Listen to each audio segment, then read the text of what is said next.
And again, we just, okay, right. And it's great to be able to answer questions, but sometimes the questions can be very powerful questions, and I want to have the time to answer them properly. So if they don't all get answered, that's common. Ask it again. And sometimes it means the karma is not there to have it answered. So do some more good stuff in your life, more kindness, more giving. And maybe that could be the cause of getting your questions answered. So anyway, now we're going to carry on with the Satipatthana, the 4 focuses of mindfulness. And just to, again, reiterate what I said yesterday, in each of these Satipatthanas,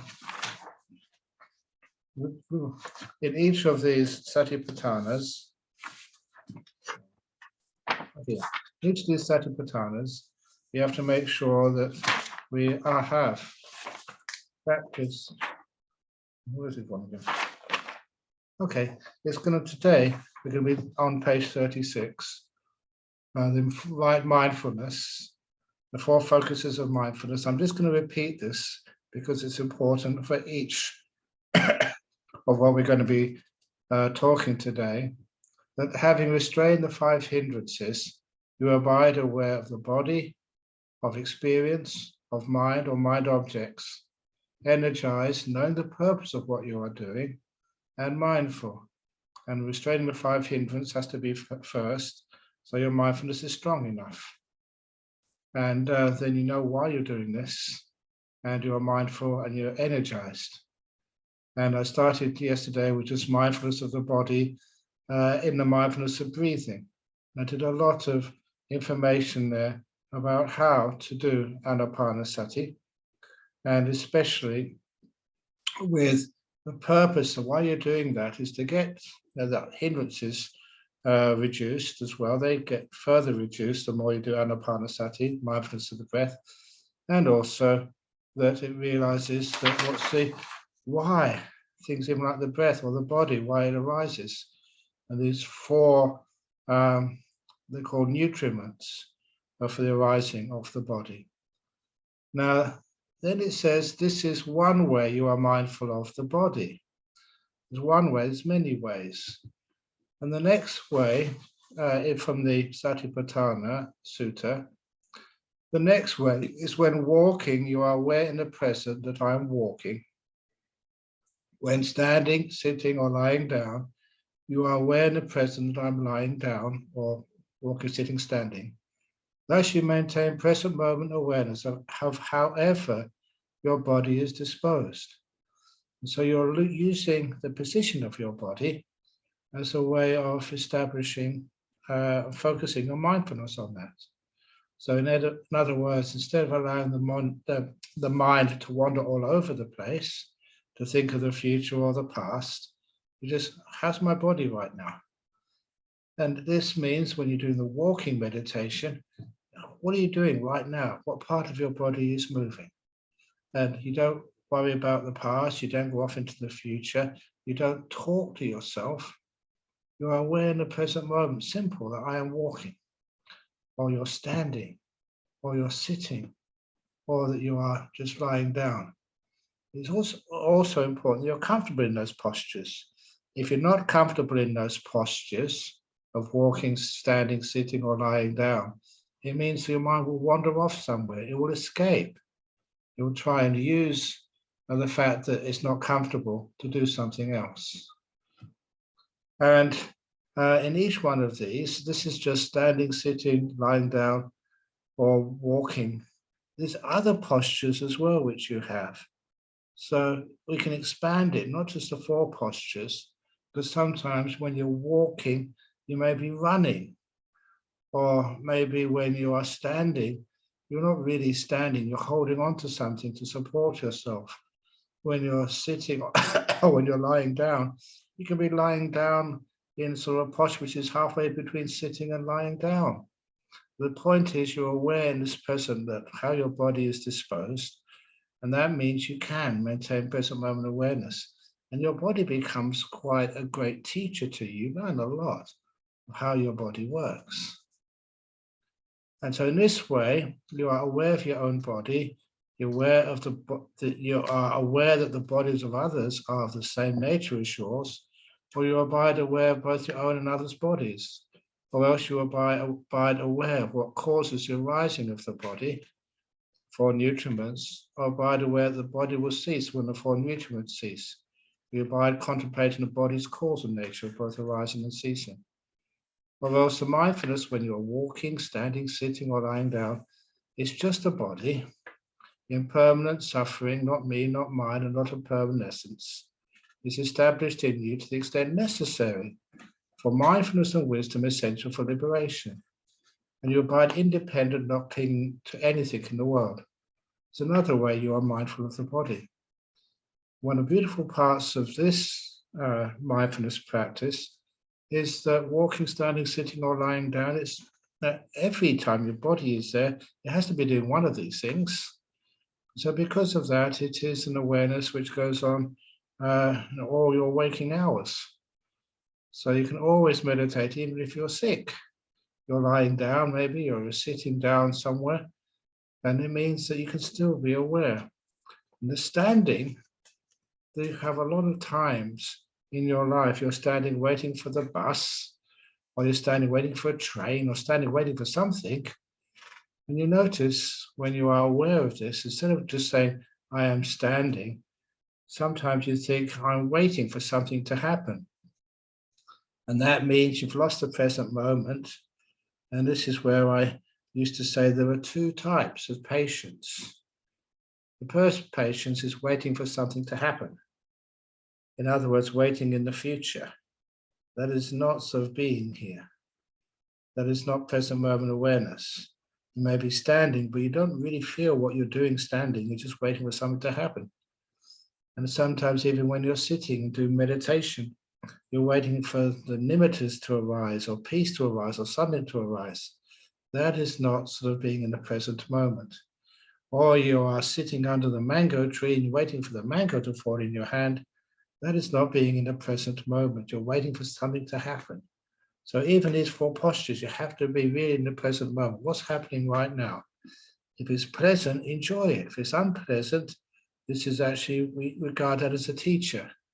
Ajahn Brahm always used to say, whenever we would complain about something, make that your teacher.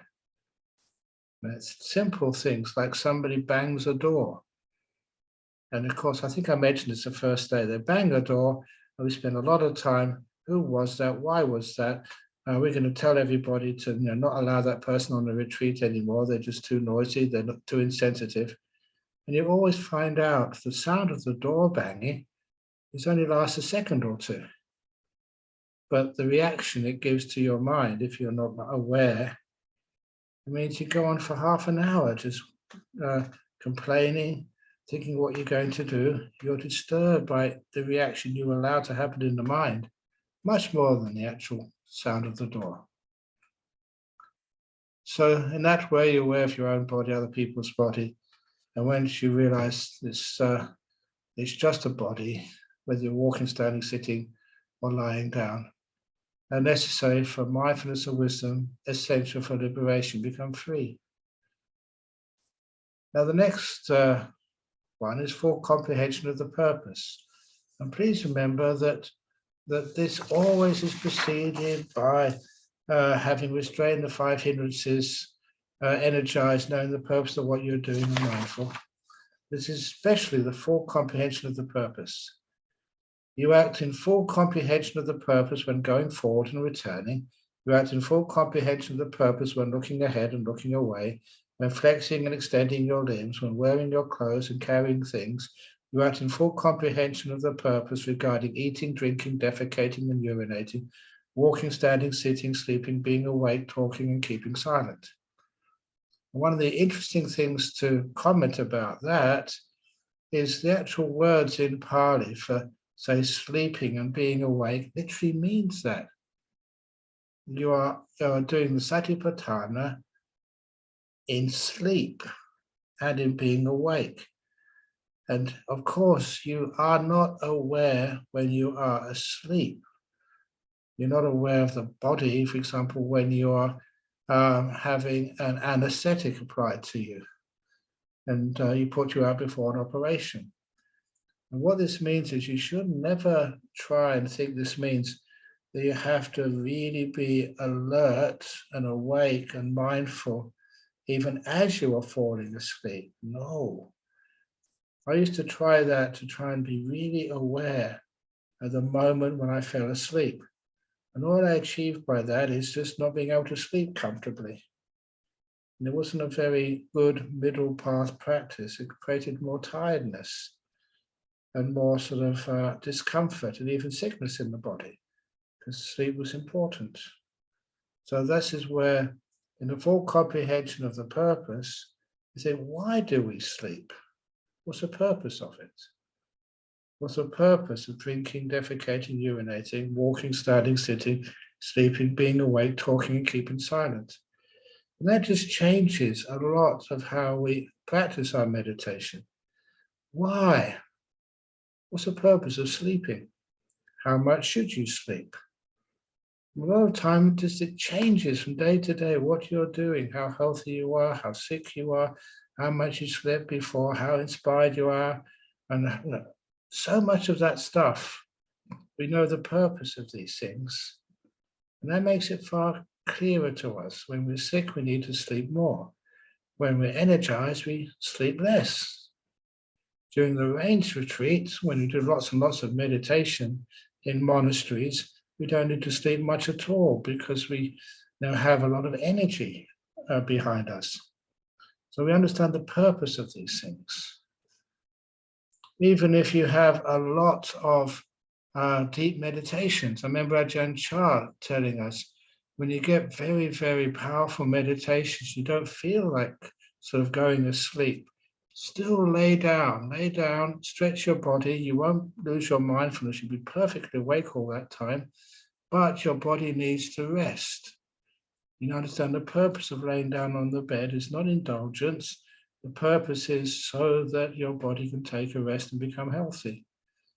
And the same thing happened when, for many years, just experimenting as a monk, that sometimes, you'd have a good sleep at night, but then, so maybe in the afternoon or the morning, or I don't know, whatever time, sometimes I'd feel this tiredness, this sleepiness. I'd ask my body, ask my mind. When I say ask them, I have an awareness of my mind, an awareness of my body, and I'd an awareness of what it needed.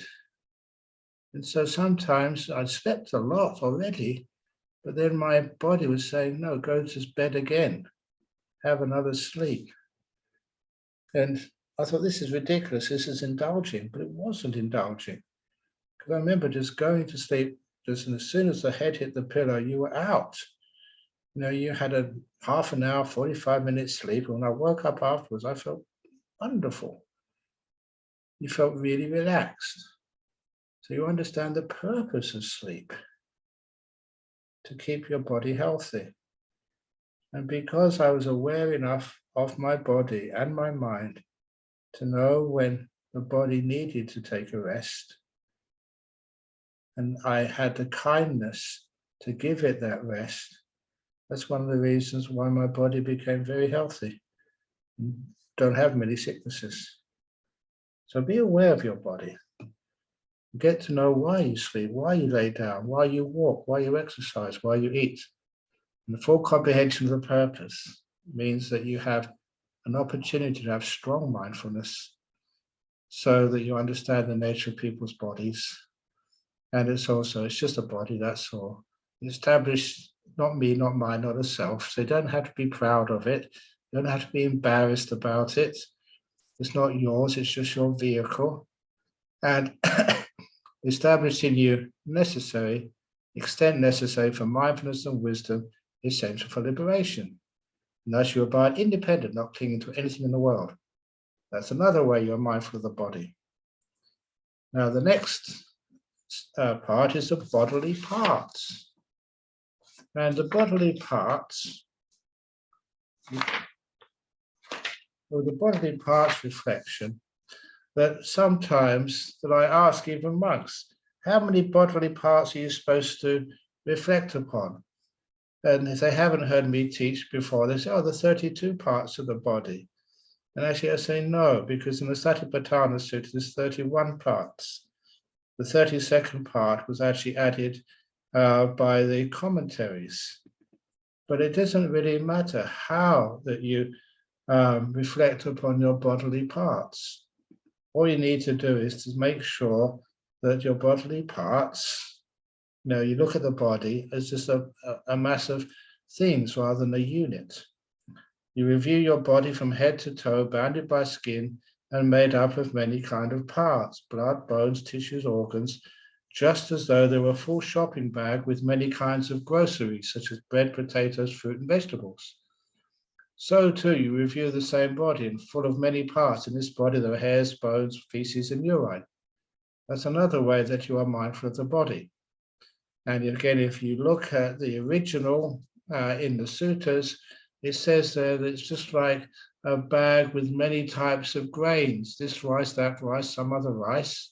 And of course, being Westerners, we don't know too many different types of rice. So if you had a shopping bag full of different kinds of groceries, there won't be many different types of rice. It'll be more like bread, potatoes, fruit, vegetables, pasta, whatever. And that's actually how you review this body. It doesn't have to be in a certain way. Any way will do. As long as you divide up this body and find out that it's not that attractive. Sometimes we can get attached to bodies, other people's bodies, and we think just how beautiful that body is. And this became one of the reasons why that for monks and nuns, when you first ordain as a novice, they usually give you this first 5 reflections, meditations on the 5 parts of the body: hair of the head, hair of the body, nails, teeth, and skin. And for many years, I wondered, why do they take those 5? Hair of the head, hair of the body, nails, teeth, and skin. And of course, after some reflection, looking at the Satipatthana Sutta, the reason why we do this is so we don't allow ourselves to get attached to anything or upset by anybody. When you see a person, when you see someone who's really, really attracted or famous, sometimes, human beings, even monks, they can get very, they can even get lust and desire coming up. That's one of the reasons why. The old joke is that there's very, very, very few monks have got killed by tigers, but many young monks of my generation had to disrobe because of Thai girls, not tigers. They were young, these monks. And so sometimes pretty girls came into the monastery and they didn't know how to deal with that desire, that lust. And then you realize that what are you actually seeing when you see someone who's beautiful, attractive, a boy or a girl or whatever? And then what you're actually seeing is hair of the head, hair of the body, nails, teeth, and skin. It's that outside of their body, these first 5 of the bodily parts in the normal reflection. And then you start to understand when you see, say, Richard Gere, or I don't know who the modern heartthrob is, that when you see someone, all you actually see is hair of the head, hair of the body, nails, teeth, and skin. When you reflect on it, the hair of the head is all dead. The life part is the root, which is underneath the skin. Same with the hair of the body. It's underneath the skin, which is the live part. All you're seeing is actually dead. If it's a moustache or something. And if it's nails and teeth, the same. What you actually see is dead stuff.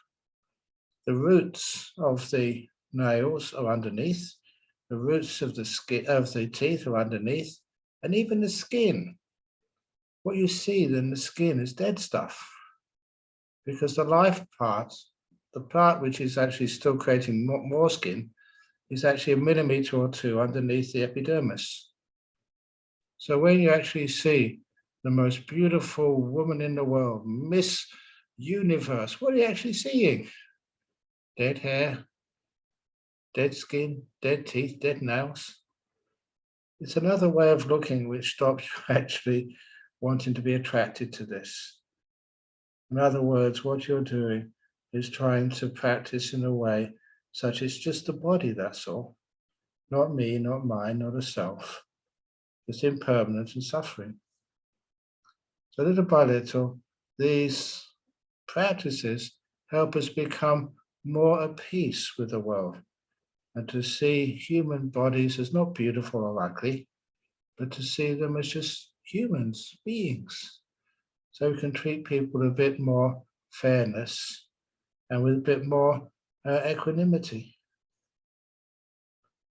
Anyway, you also review your body by way of the elements. In this body, the earth element, the water element, fire element, and air element. It's another way you're mindful of the body. But of course, having been a theoretical physicist, that doesn't really make sense to me because there's 4 elements, even when you say it's like the heat element or the moving element or whatever, the vibrating element. Now, every physicist knows that heat and vibration are the same. And so what it really means is you look at this body in terms of what it's made of and to see that there's nothing which is stable there. And to see that, well, just the other day, I remember seeing a photograph of some, it was a film actress, not a film actress, sorry, it was one of the entertainers and musicians, which I really liked when I was young. I don't know anyone of my age. It was someone called Joni Mitchell. She was really young and pretty, but I saw her and some sort of photograph in the sort of news article, and she was old and ugly. I say that ugly, just with respect, but it had totally different meaning to see how the body will age and how its form changes. And what is beauty anyway? It doesn't last. What is ugliness? That doesn't last either. So another way you can be mindful of the body so you don't get attached to it, doesn't cause you any problems. Not with negativity, because you realize it's the body, that's not the person. And then we have the 9 charnel grove contemplations, another way to get more dispassion towards the body. You see a corpse thrown aside in the charnel ground up to 3 days old, bloated, livid, oozing matter. You reflect that your own bodies are the same nature, it may become like that. Or you see the corpse thrown aside, devoured by birds, animals, or maggots. You see the corpse thrown aside, a skeleton with flesh and blood held together with sinews. And it goes to different stages of the body disintegrating.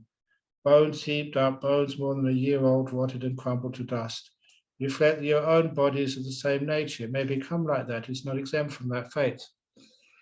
One of the nice things about living as a young monk or young nun for Ayachanda in places like Burma or Thailand in the old days, all the funeral services would be out there in the open and you could actually see everything.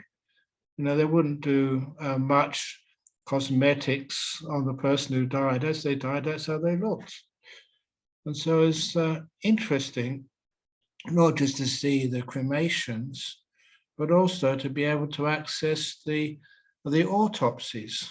I've been to see many autopsies in Thailand, even here in Australia, because every now and again you see something which reminds you that somebody, the most powerful autopsy I ever saw was someone who just looked just like me, about the same age, a young man.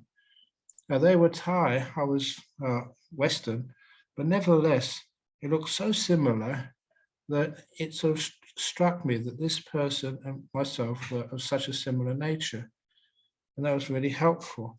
It's one of the reasons why for monks and nuns, it's one of the things we try and are able to do, to actually to view autopsies and see our bodies exactly the same. And when we do these things, it has a powerful effect on us. And over in Thailand, I just couldn't believe just the autopsies you could go and see there. Very, very fascinating, but also a bit ghoulish. Because I do remember going into the autopsy room in Sirirat Hospital in Bangkok, and I got there early, so I went into the lecture theatre where they do the autopsies. I was the first one inside. Because you were a monk, you could do that. And then I saw on the windowsill of the lecture theatre, instead of where you'd see a flower pot, because it had a window high up, but there was light coming in, so that could keep a flower sort of alive in the pot, but it wasn't a flower pot. It looked like a human head cut off at the neck. And I thought, this is some sort of joke or something. When I actually went up to look at it and hold it up, I was actually shocked. It was a real human head. It obviously been, it wasn't rotting or anything. It had been, had formaldehyde or something, so it didn't rot. It was a real human head on the shelf, so I could pick it up and have a look at it and touch it. Now, that wasn't disgusting. To me, it was actually really fascinating to see that head that once belonged to a human being. It could talk, it could think, it could see, it could respond to this world. It wasn't disrespectful. I could see just my head was the same. Only my head still had the life faculty in it.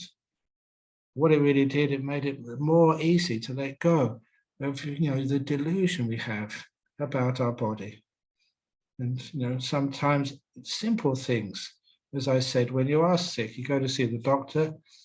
I never say there's something wrong with me. I'm sick again. There's something right with me. Sickness is part of life. You never see something's gone wrong. Somebody has died. Death is part of life. So little by little, you can actually understand much more about your body. You're aware of your body. The aware of other bodies are the same as yours. You're aware of both your own and others' bodies. Or else you abide aware of what causes the arising of the body, the four nutriments. You abide aware this body is the nature to cease when the four nutriments cease. You abide contemplating the body's cause and nature, both arising and ceasing. Or else mindfulness, this is always the most powerful one for me. Mindfulness is just a body.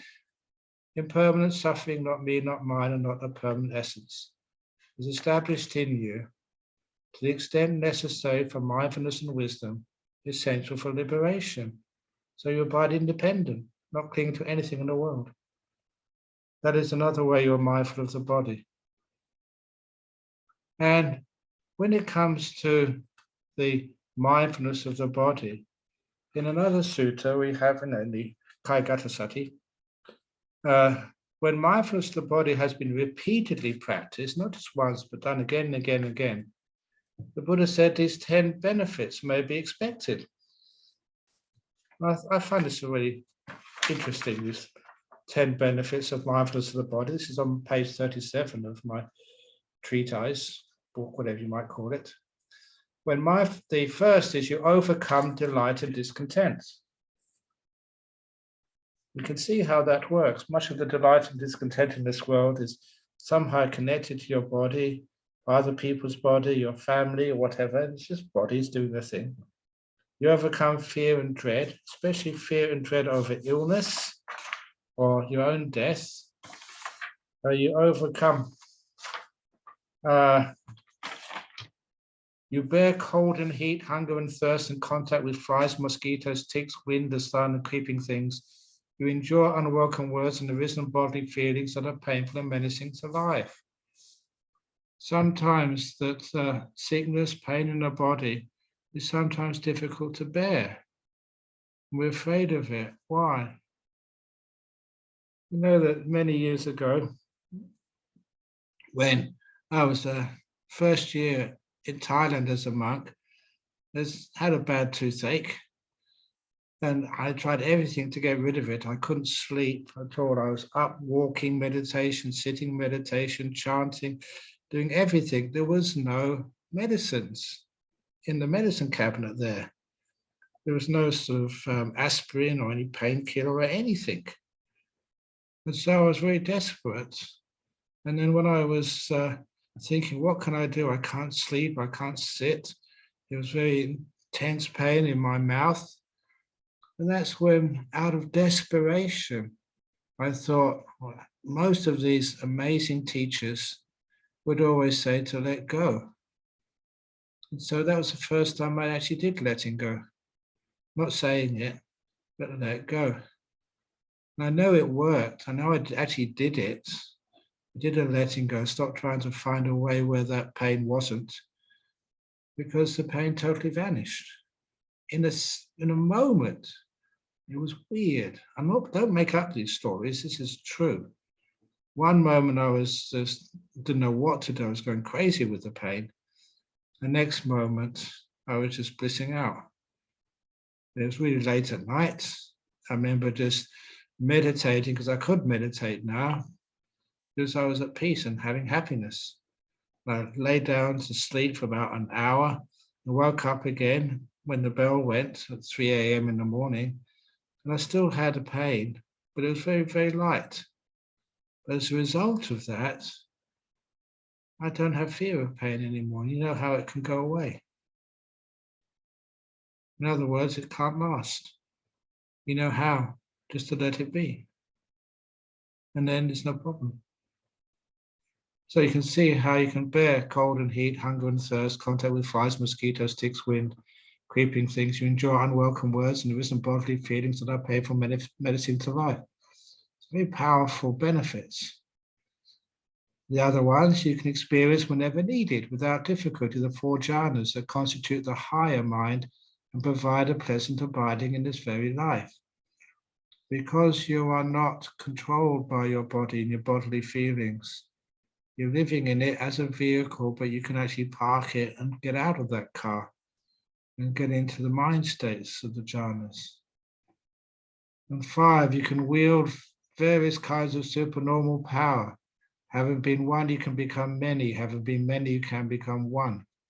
And apparently that there is a movie called The Matrix or something, and the people who actually did that movie, they hired a sort of a Buddhist layperson to give them some information on what psychic powers you have in this in the Buddhist texts. And that, of course, that was one of them. And apparently that was one of the most famous ones there. They could sort of multiply their bodies to be many.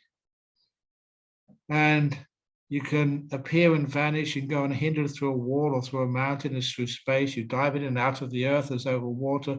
You walk on water without sinking as though it were the earth. Seated cross-legged, you can travel in space like a bird. That's levitation. And you can wield bodily mastery even as far as the Brahma world. Those are sort of some psychic powers, we say. But the Buddha always told the monks, don't sort of exhibit those psychic powers because you get into a lot of trouble. And one of the reasons why, that when Ajahn Chah passed away, on TV, they asked a few people who were very close to Ajahn Chah, have you ever seen Ajahn Chah do any psychic powers? And these were the senior monks and the senior layperson, and the monk said, no, we haven't seen him do psychic powers. And the layperson said, yes, I have. And all the other monks even say, wow, what did you see Ajahn Chah do? And then they said, the layperson said, I saw Ajahn Chah teach thousands of people for many, many years. And the other monk said, oh, why didn't we think of that? Because in the Buddha's teachings, of all the psychic powers, he said that's the one which is the most useful, the only one which he encourages, the psychic power being able to share the Dhamma effectively with others. And anyway, have these other psychic powers with clairaudience, what they call the divine ear. You hear sounds both heavenly and human, those that are far and those that are far as well as near. And when I first became a monk in Thailand, in Wat Pah Pong, there was one monk who came to bow to every monk in the line, even though he was senior to me, and he bowed to me as well. What's going on? I didn't understand. And apparently, a few days before, he had some very deep meditation, and he claimed that he could hear sounds and conversations a long way away, even in the local market, which was about 6 kilometers away. He could hear people's conversations. And that's a serious claim by a monk or a nun. And so they had to check him out. And when they did check him out, they found it was actually true. He could actually do this. And as a result of having these sorts of psychic powers, this particular monk, he started sitting in Ajahn Chah's chair and saying, I'm the same as you, I'm your equal. And Ajahn Chah is very skilled at the dangers of having psychic powers, that sometimes you get arrogant. And so he took him aside, taught him a lesson, of what to do next. And so that his psychic powers were real, but he didn't know how to make use of them to go further in his insight practice. And so this particular monk, he was told to bow to every monk in Wat Pa Pong. And then the monk packed up his bags and left. I never saw him again. So this is the dangers of psychic powers. And I was very fortunate to see it. He probably just got even deeper into his meditation, even probably became an arahat, but quietly. And you can read the minds of other persons, having encompassed them with your own mind, especially whether the mind is affected by one of the 5 hindrances or whether it's experiencing a jhana, reading people's minds. And I said to you the other day that your particular mind or some of the minds of your disciples, are they really worth reading? You read 1 or 2 of them and they're just junk, so you don't want to read them again. You recollect your past lives, even up to 100,000 births and many eons of expanding universes, many eons of decaying universes. I like that saying, having been a physicist before, and it's pretty accurate. But you also remember the details. I was so named as such a family, such an appearance, such was my food, such my experience of pleasure and pain, such my lifetime, and passing away from there, I reappeared in this other place, and there too I was so named. Of such a family, such my lifetime, and passing away from there, I reappeared here. Thus, with the aspects and particulars, you recollect many of your past lives. And that's something which people can do. In the Red meditation retreats, they do that. Very deep meditation, you find your 5 hindrances are just almost gone or totally gone. And afterwards, you ask a simple suggestion to your mind, what's my earliest memory? And then you sort of have these recollections. And one interesting thing, which I didn't understand for years, why is it when you have the recollections of your past lives through meditation, through deep meditation, why is it you're so certain that was actually you? You have no doubt at all. And that's actually the difference between recollecting past lives through hypnotherapy. And through recollecting it through meditation, you have to abandon your 5 hindrances first of all. In other words, that 5th hindrance of doubt is just not there. You have surety, confidence, no doubt that actually it was you. If you check it out, it's right. Or with clairvoyance, you see beings passing away and reappearing, inferior and superior, fair and ugly, fortunate and unfortunate, and one understands how beings are reborn according to their actions. You actually see that.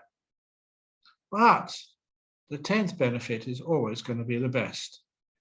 By realizing for yourself with direct experience in this very life, you enter upon and abide in the deliverance of mind and deliverance by wisdom.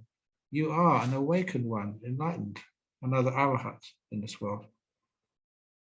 That's the very best. Now, I'll go back to the mind. Oh, sorry, next.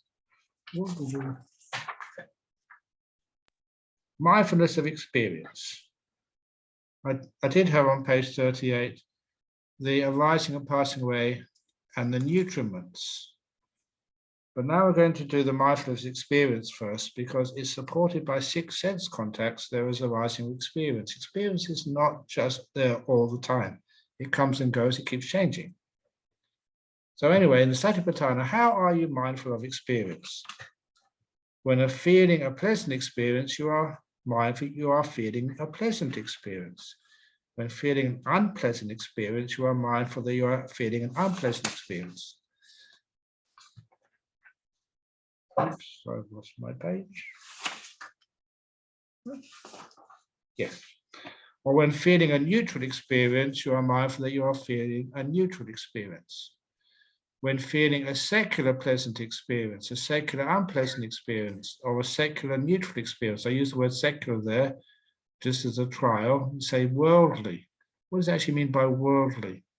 It means a pleasant experience, through the sense pleasures, an unpleasant one through the sense pleasures, or a neutral one through sense pleasures, you're bored. when feeling a spiritual pleasant experience, a spiritual unpleasant experience, or a spiritual neutral experience, you are mindful that you're feeling such as spiritual pleasant, unpleasant, or neutral experience. So anyway, I got a suggestion, sensual instead of secular, but sensual is sometimes any of the senses. It should be just the 5 senses are the ones which are secular or worldly. Now, each one of these experiences spiritual, pleasant experience, because those are inspiration, hearing a good Dhamma talk, reflecting on your good qualities, reflecting on your liberality, your dana, your sila, is reflecting on the goodness in yourself and the world. Sometimes that allows you to get into deep meditation, and the pleasure of the deep meditations are certainly spiritual pleasant experiences, or the pleasure of breaking through to deep insight that's always blisses you out. It's a spiritual pleasant experience. The spiritual unpleasant experience, a good example of that is what we call nibbida. What am I keep on doing this thing for? Why do I say, for somebody who smokes, why do I keep smoking? That's just stupid. Or keeping precepts. I don't want to break precepts anymore. Or the nibbida, which actually turns you away from some of the attachments of the senses in the world. Even though it might be tough when you're meditating, you know that's going to lead to very deep experiences. So it may appear to you as negative, but actually leads to beautiful, positive things. So that's sometimes where even spiritual unpleasant experience, nibbida is a very good example of that, or neutral experience. In this way, you're aware of your own experience, aware that the experience of others is the same nature as yours. You abide mindful of both your own and others' experience, just how you experience this world. You're being alive, having the 6 senses. And you understand that each one of us has the same. Although you abide aware of what causes the arising of experience, a sensory contact, you abide the experiences of the nature to cease when sensory contact ceases, or you abide contemplating experiences causal nature arising and ceasing. Mindfulness is just experience, it's just pain, it's just pleasure, it's just in between. Impermanent suffering are not me, not mine, not a permanent essence. Established in you to the extent necessary for mindfulness, wisdom, essential to liberation. And you abide independent, not clinging to anything in the world. That is how a meditator abides mindful of experience, of Vedana. Please excuse me if I went fast, because the first part always takes longer than I expect. And I wanted to finish enough to have enough time to do some questions. But first of all, we do the letting go practice of having a toilet break. And then we can do the questions and answers. So this is finishing off the mindfulness of the body and the mindfulness of Vedana, which I'm calling experience here because there's many types of experience. And also, to means tomorrow, we can do the mindfulness of the citta, which is really important. Okay, so now it's time to go and have a nice, relaxing 5 minutes where you don't have to listen. You can just, again, evacuate your bowels, your bladder, or evacuate your mind. Okay, that's good. Is that over? It's not over. No, I better not say little jokes. Yeah, that's it. Because it's 1:45 now. So have 5 minutes and then we can start the Q&A. Yeah, so please feel free now to send them in to Q&A Derek. Ooh. Ajahn Brahm. Yeah. Well, I think the page number you have is different from what we have in the PDF file. Yeah, it should be easy enough. The page numbers are always different. You can usually find it out because it's just the order is the same. Yeah. So yeah. Hopefully nobody get confused about it. Yeah. Thank you. Okay. Okay. I was asked to give the page number, but sometimes it's not quite correct. Yeah. Different printings, different page numbers. Thank you.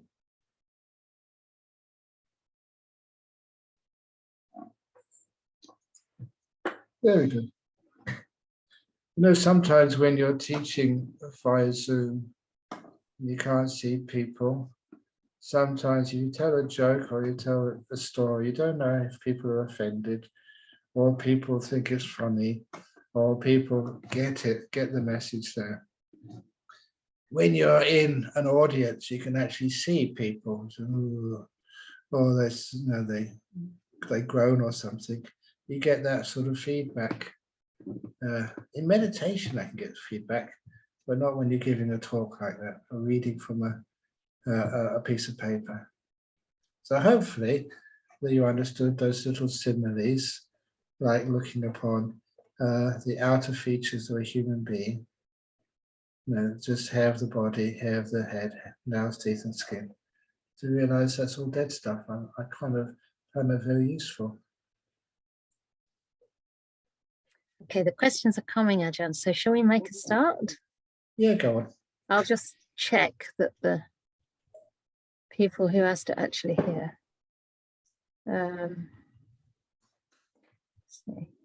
Well, this is being recorded, so they can catch up on it later. Yeah. Okay.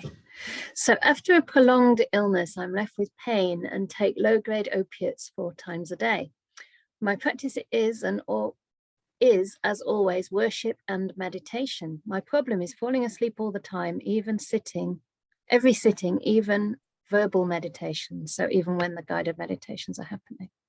I feel that perhaps this is just how it will be, and I have no negative feeling. I'll continue my meditation and perhaps one day have a change. I've had jhanas and progressed well in Burma. What is your notion? Yeah, so this is from someone older. Yeah, this is the meditation practice, and especially experience of the jhanas. That actually changes your mind. Mind is a mind state.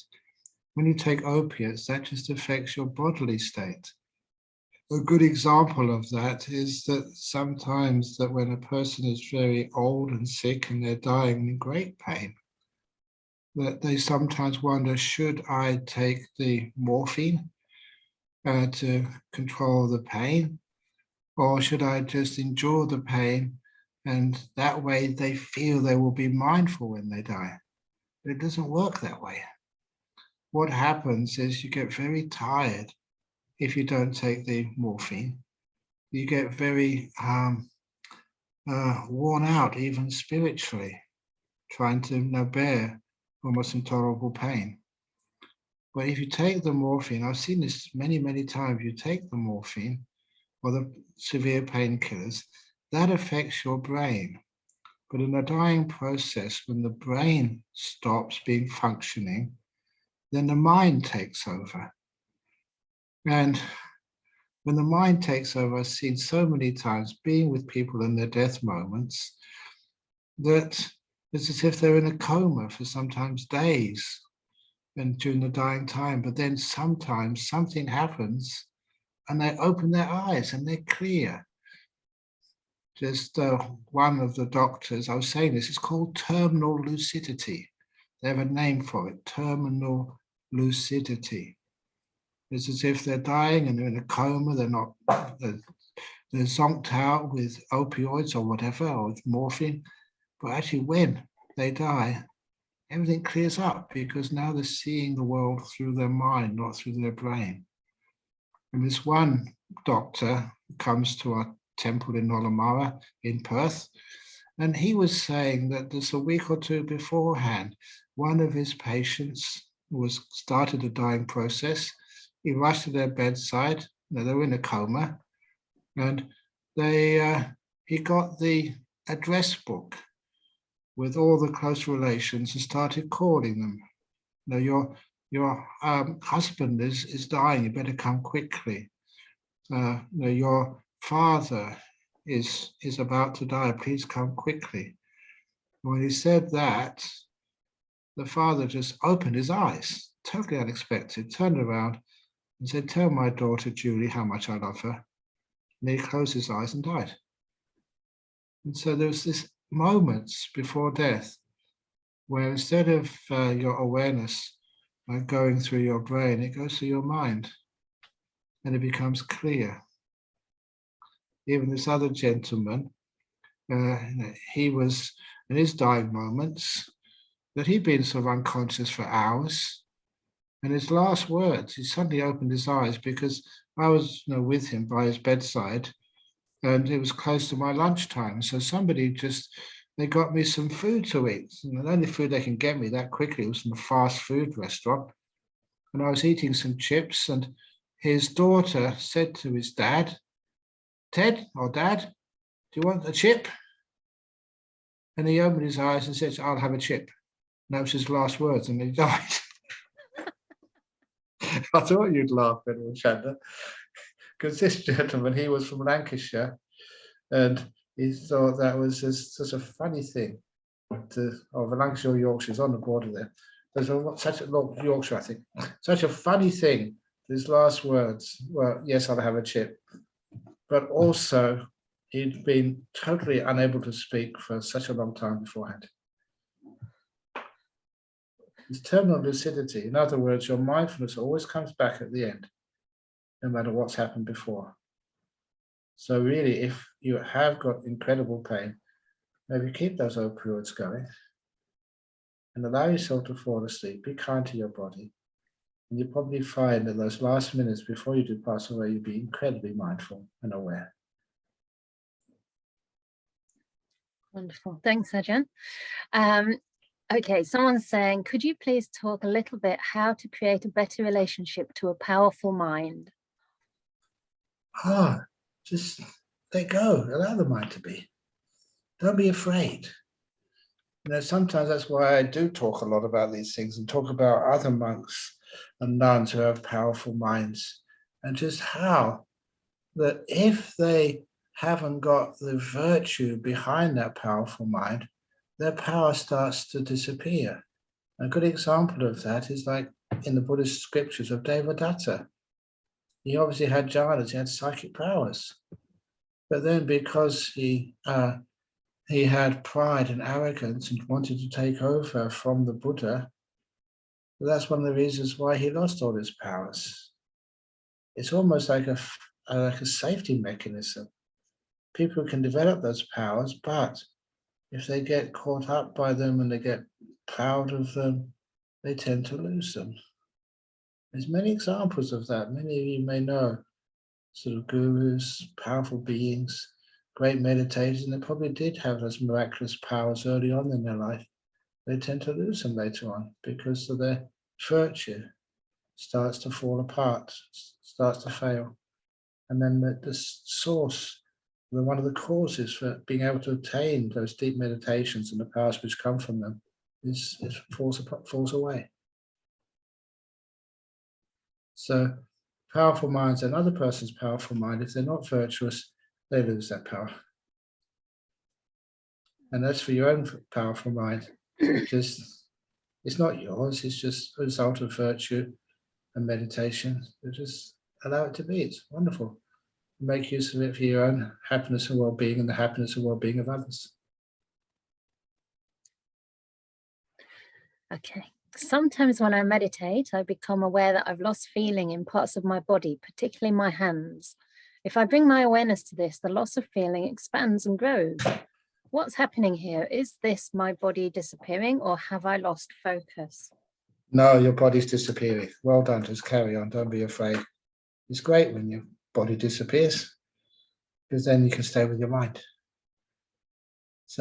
But if you are a little bit afraid of that whole process, if it's going a bit too fast for you, just go to your breathing. Some simple object inside the mind, inside your body, just breathing in, breathing out, breathing in, breathing out. And that makes it sort of less drastic. Your body vanishes slowly. And it's nice having no body. But don't be afraid of it. You get used to it and you like it. So that's one of the reasons why we make our body into a comfortable position. And it can disappear and just you can't feel it anymore. And there's no problem at all. You come back afterwards. The byproduct is that when you are not feeling the body, you're not controlling it, which means that sort of healing can happen.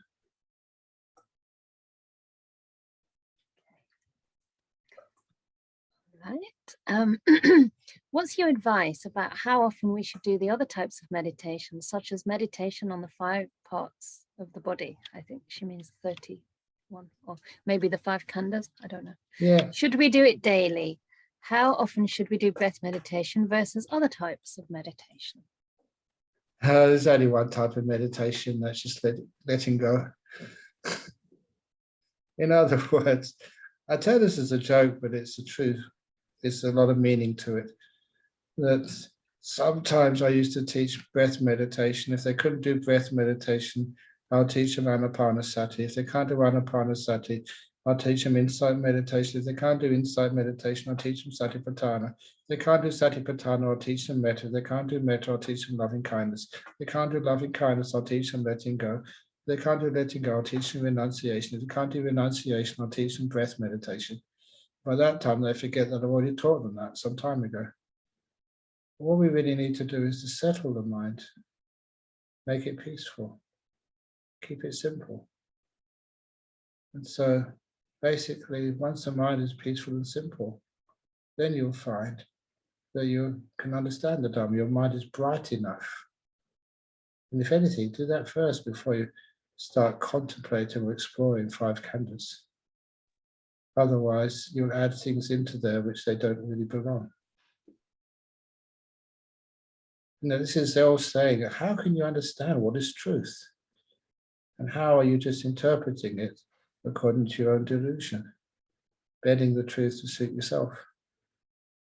And it's only when the 5 hindrances have been abandoned and they're not present, then what you can experience, you can trust. Otherwise, you don't see what's real. You see what you want to see. And what is difficult for you to see, which is sometimes the truth is quite challenging. You can't see that, you're in denial. Even to simple things. Like, you know, what is the nature of the will? What is the nature of consciousnesses? Sometimes we cannot see that because we don't want to. But once the 5 hindrances are gone, your mind is so powerful, you will see it in spite of yourself. Okay. Next question. Okay. I was reading your book, The Art of Disappearing, and chapter 9 deals with non-self. It advises to watch how you're attached to the body, senses, and mind. When practicing meditation, I can feel this attachment to both mind and body, this sense of self. I'm looking at it, realizing, so being attached is like this. Sometimes this realizing loosens the felt grip a bit, but it stays pretty firm and it kind of stays this way. Any tips at this stage? Yes, it's because your realizations aren't strong enough yet. They're not deep enough. They're partial. So in other words, don't try and figure it out before you have got into the deep meditations. There is one of the suttas which is in the 3s, I think, or the 9s, I forget which, in the Anguttara. And they say that the obstacles to a deep meditation, but the most important part of this, just to say it in brief, because we haven't got too much time or question time, the biggest obstacle, which the Buddha said, don't do this, is when you get such deep meditation, you start thinking about the Dhamma Vittaka. And when I first saw that, I said, that can't be right.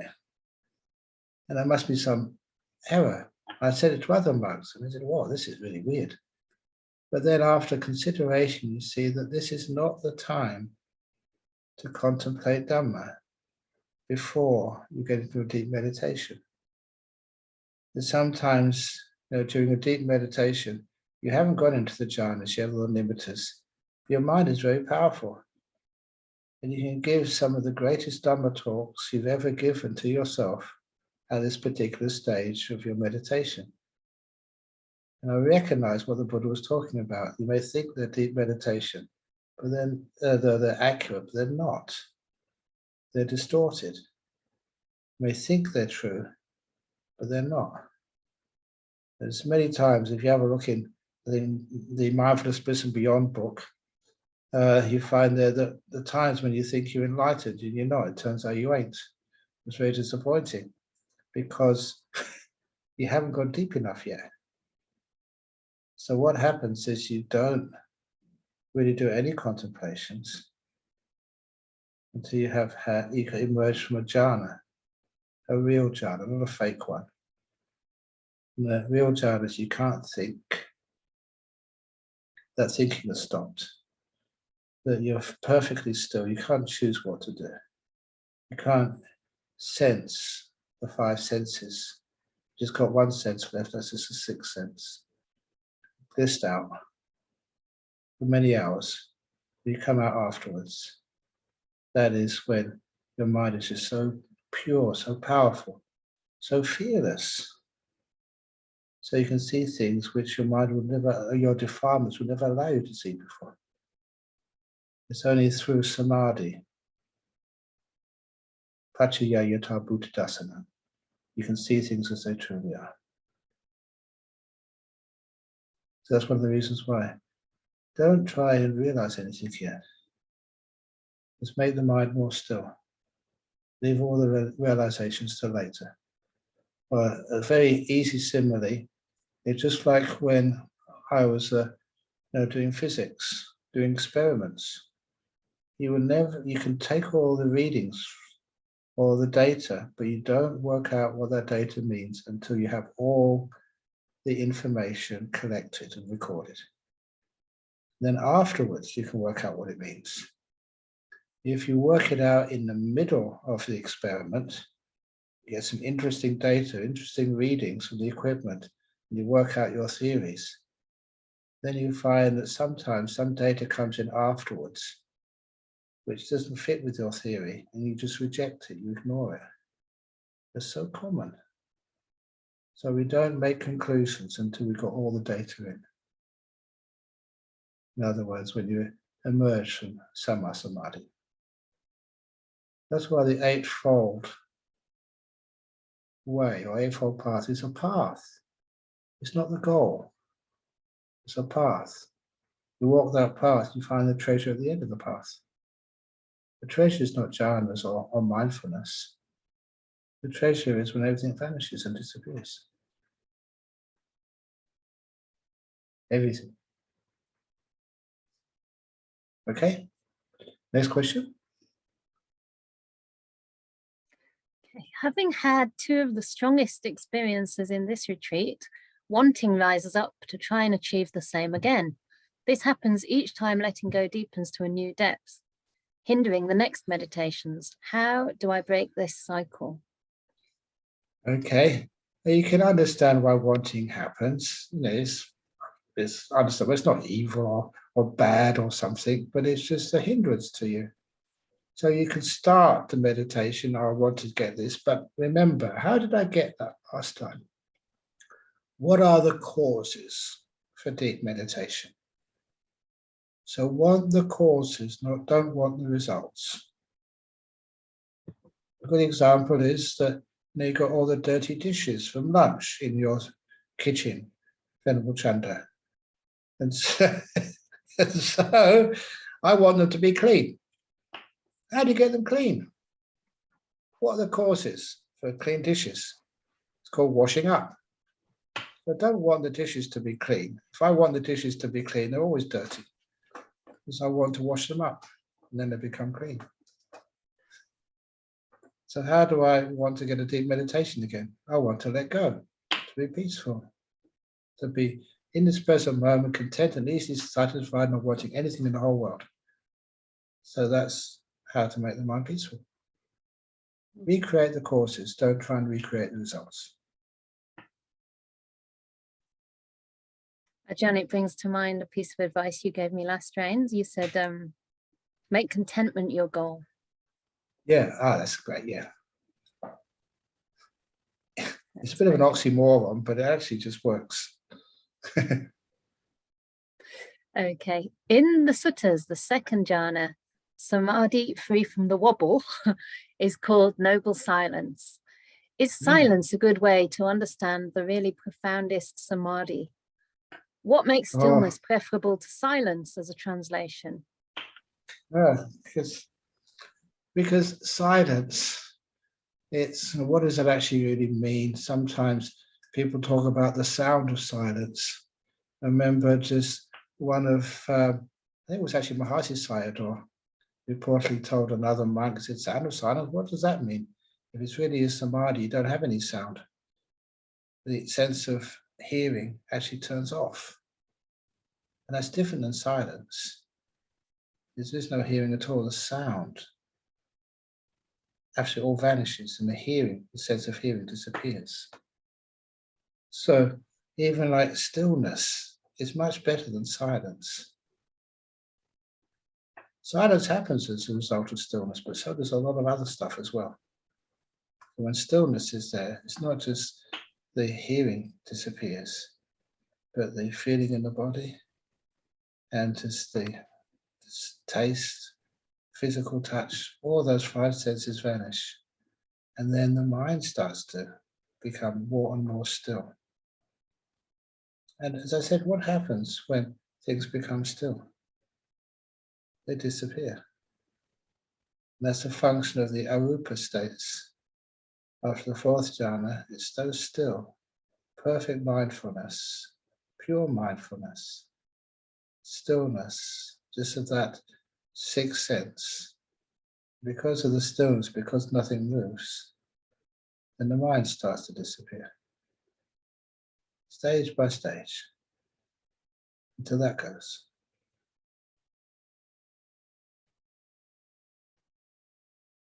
Okay, I haven't gone yet, so what's the next question? There's not as many questions now, Ajahn, because of what you said Oh, earlier.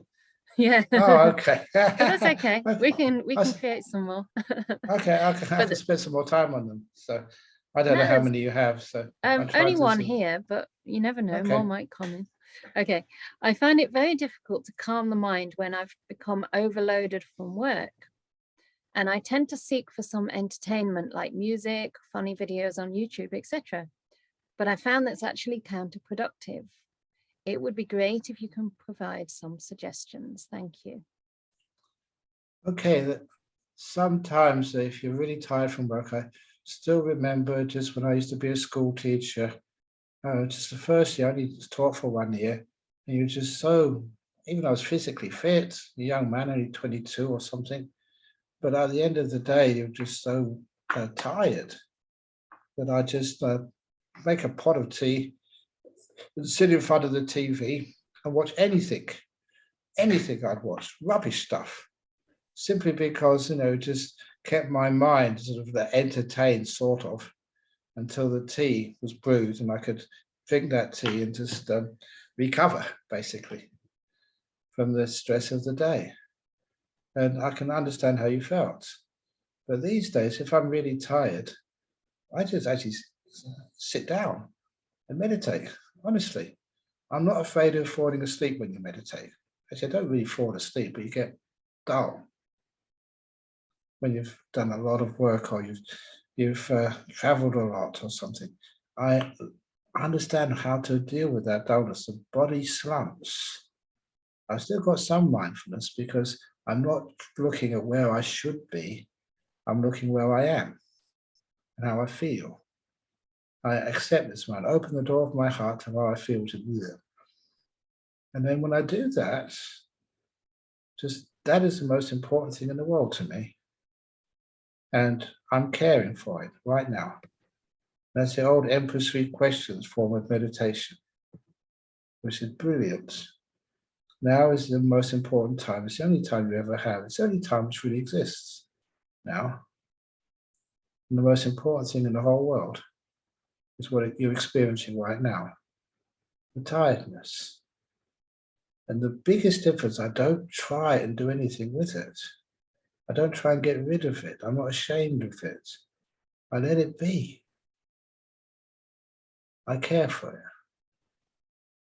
It's a teacher teaching me something. So if you're really tired with the work and coming back home, then see if you can sit down in a chair or cross-legged or even lie in the bed. And just, this is the most important time right now. This is how I feel. How is it I feel? And care for that. You fall asleep, fine. If you start to wonder and start to think of solving all the problems of work, remember, you're not sort of really in a good state to solve the problems and make decisions about the work. You're exhausted. So see if you can just relax and let go. And after a while, when your body straightens up, when the energy comes back to you, and you have all these incredible insights into how to solve these problems. People on meditation retreats. This one lady I knew, she was a horrendous job she had.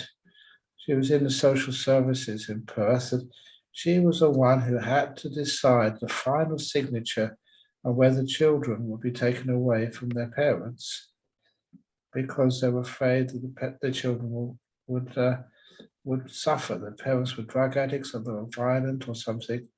They were trying to look after the kids. And of course, you know what happens when children get separated from their parents, sometimes for good reasons, sometimes those reasons are exaggerated. But this lady had to be the one who makes that final decision. Huge amount of responsibility.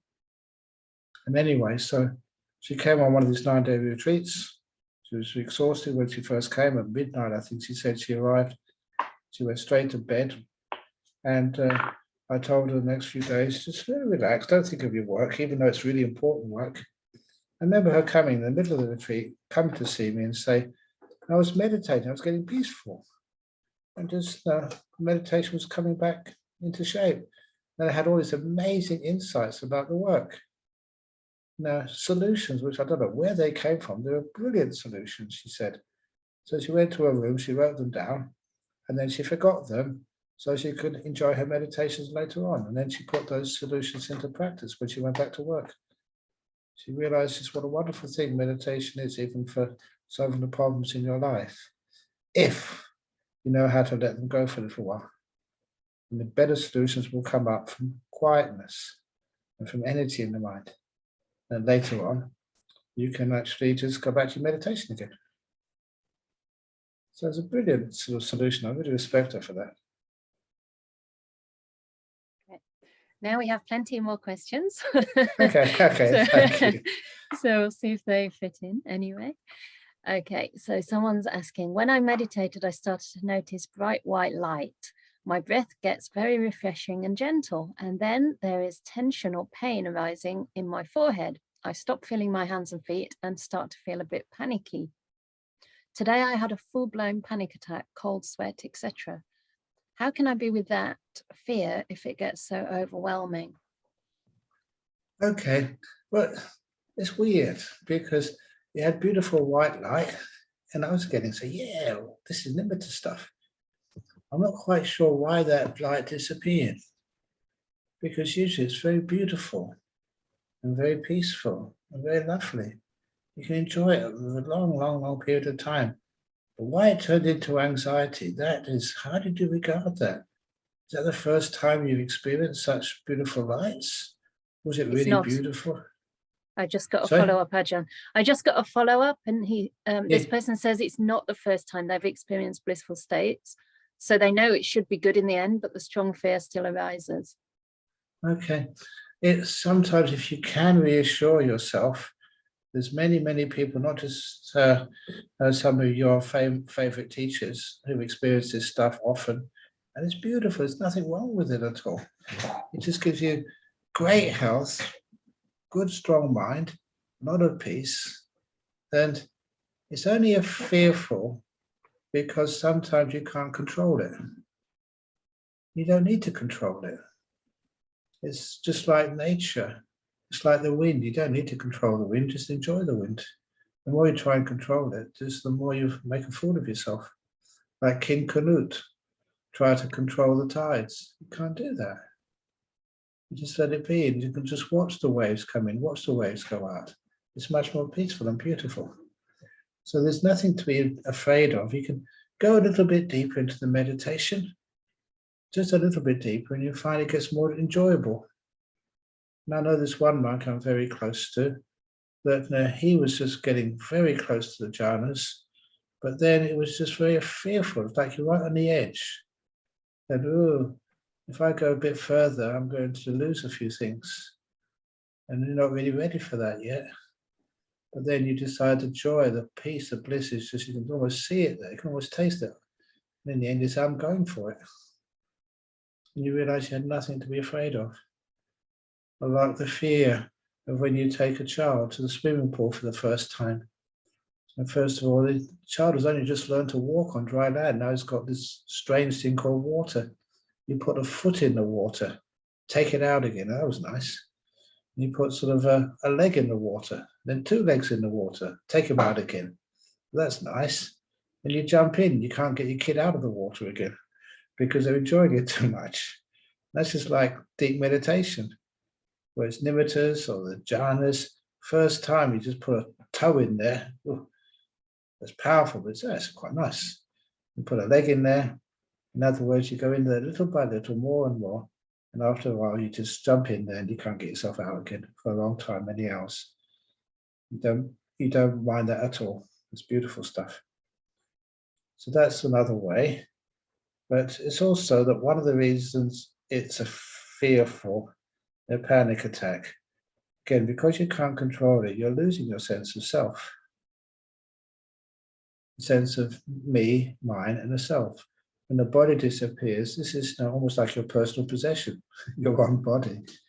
And of course, when that starts to disappear, what's happening to me? When the will disappears, who's going to control me? That's very scary. And of course, losing your mind, it wasn't yours anyway. So after a while, when you come back, you're far more, you don't regret it at all. So go stage by stage, little by little, not too fast. And you find this is beautiful stuff. I'm not afraid at all. Because what I'm losing doesn't belong to me. Not me, not mine, not a self. So what are you losing? It wasn't yours to begin with.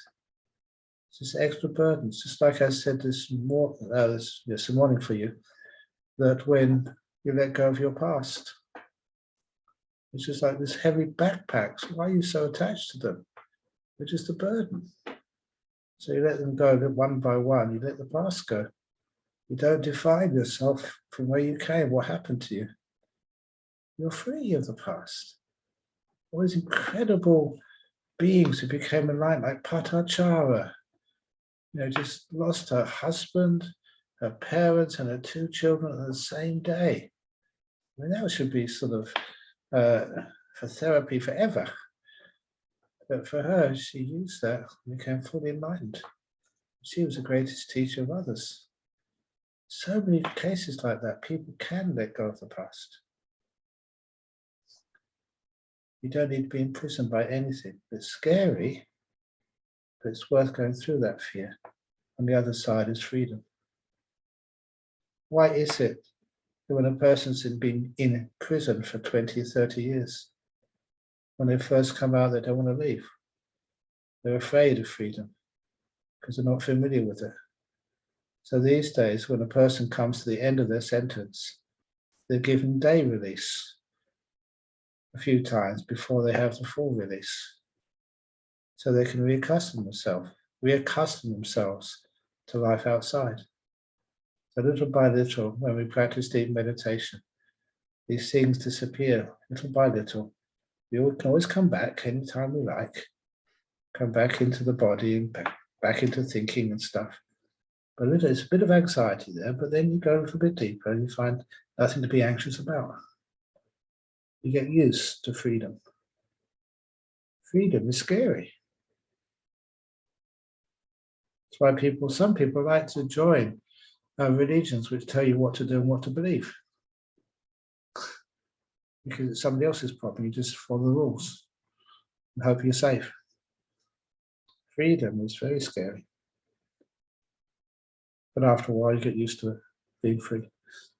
It's much less painful and suffering than sort of being in the delusion of safety. Okay. I find that the word hindrance can bring about the idea that they are a problem. However, my experience is that working with the hindrances strengthens my practice. Please, can you speak to this? Okay, I don't know how you mean by strengthening the practice, but working with the hindrances, first of all, we have to understand them. And then that's what you really mean, I hope, to understand now what is like desire. Sometimes even the hindrance, they call it, karma chanda, sensory desire. What actually is a sensory desire? Is it the five senses or the six senses? And what is actually desire and what is aspiration? Because sometimes people these days, they say, oh, this is not sort of craving, it's aspiration. It's actually just, that's clever speak, trying to do the same thing, give it a nice word and thinking it's not a problem. So all desire, even aspirations, are a problem. They create business for your mind. It's how the Buddha said, here I am, this is where I want to be, or where I want the world to be. And that's suffering, that's tension. And sometimes you say, oh, we've got to help the world. Of course we help the world, but when you're meditating, when you're letting go, you are disappearing, the world is disappearing. It's not selfish. You're letting go of your sense of self. This is actually where you're creating great wisdom and power. Not your power, but just power and wisdom and kindness. And that's a great benefit for the world. There's no difference between helping yourself and helping others. Sometimes that if you are free, you're an inspiration for others. If you're at peace, then you know the way to help other people in peace. Sometimes I used to say, I said this to the monks the other day, if somebody is really in a difficult situation, we get people like that come to our monasteries very often. And he said, sometimes you need to get into the pit which they've fallen into yourself to be able to understand them, to be able to relate to a person in deep suffering. When you get into a deep pit to help somebody, you must always take the ladder. So you can get out, you can take the other people out with you. If you know what you're doing, if you know how to get out of the pits which people fall in life, then you can help other people get out. So what helps you helps others. There's no real difference between others and oneself or one's life. That's why even in marriage, I always tell people that it's not about you, it's not about your partner, it's always about us. It's us, it's just what helps one person helps others. What helps you helps others. Sometimes we try and think of it in terms of what I need, what you need, we all need. About us, community. So see if you get anxiety, just come back, be safe. Then later, just go a little bit deeper and see what happens. Okay, do you want one more, Ajahn? Yeah, One more yeah, question? go on, yeah. Okay. Yeah, Can the object of meditation be the sounds? of course you can. If whatever's happening now, give it importance. A good example of that is one of the monks years ago. I've actually found out who it was eventually. They owned up. And their brother was visiting, and there was no place for them to stay. So they decided to share the room.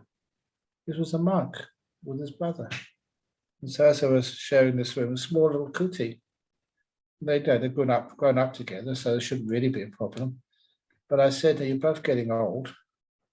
What happens if one of you snores? You won't get any sleep. He said he figured that one out already. And the solution was he was going to make sure that he went to sleep first, so he wouldn't hear his brother when he started snoring. That's what happens. The first person who falls asleep doesn't hear the snoring. The other one can't get to sleep because of the loud snoring. Of course, it never worked the way he expected. His brother fell asleep first. And so this monk was in this small room, 3 meters by 2.4. And his brother was snoring like anything, really loud. And so what he did, the monk, he always remembered this about, it's not the noise disturbs you, it's you who disturb the noise. That was Ajahn Brahm's saying. So what does that actually mean? So he contemplated noise. What he did, he turned his reaction to noise from something negative to something positive. He started to imagine his brother snoring as the most experimental modern music he'd ever heard in his whole life. He was, is a well-educated young monk. And so sooner or later, the way he perceived his brother snoring was that it was like some incredible work of musical, innovative art. It was beautiful. And that's the last thing he remembered when he woke up in the morning after a nice sleep. That's how he contemplated noise or sound to make it very interesting, not what he expected. So a lot of insight, understanding, is seeing something not in the old way if you looked at it, but in a new way, in a positive way. All sound became beautiful. Can you do that? Then sound is not irritating anymore. That's usually when it just disappears. Okay. There's still one question. I don't know. Do you want it? It might Yeah, only be come a on, very yeah. short one. Okay. Yeah, that kind of. Dear Ajahn, why is nature a powerful teacher? It's because you can't control it, and because it has so much obvious anicca, dukkha, anatta. It's not just dukkha, it's sukha as well. It has some beautiful parts of nature.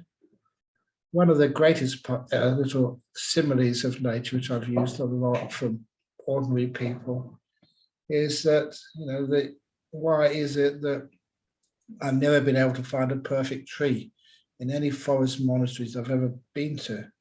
The trees are always bent, crooked, deformed, damaged, twisted, bent. Those are trees in the natural forest.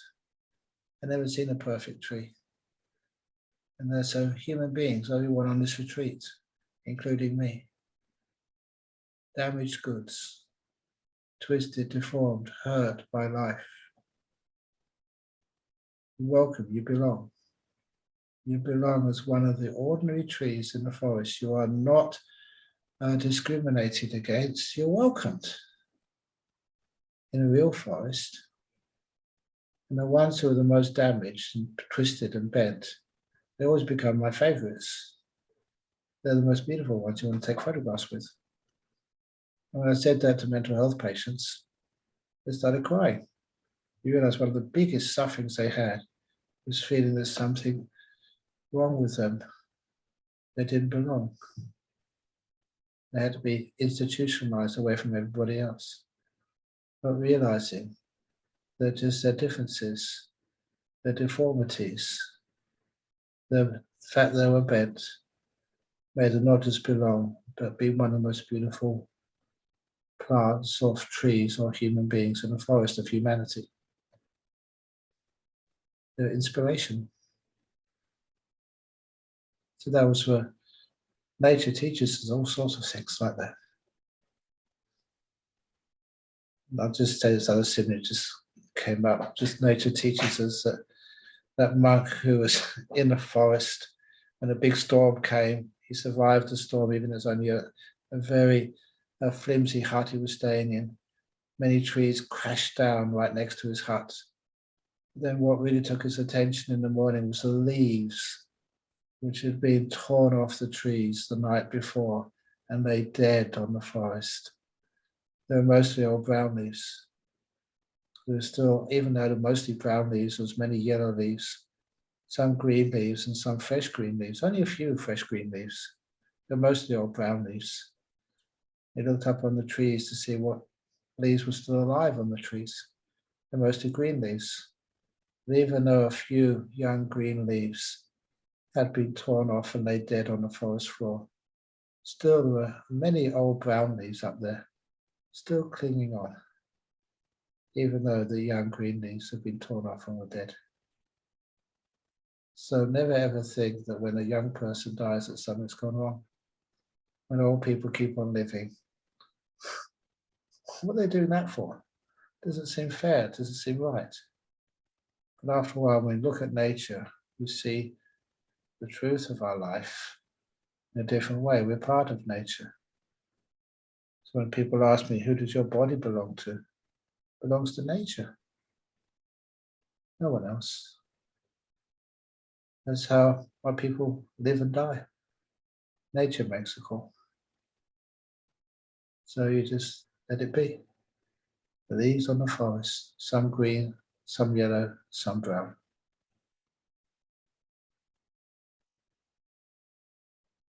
Thank you, Ajahn. It's a very beautiful way to end. Okay. To end, you think I should end it? I'm brown. That's true.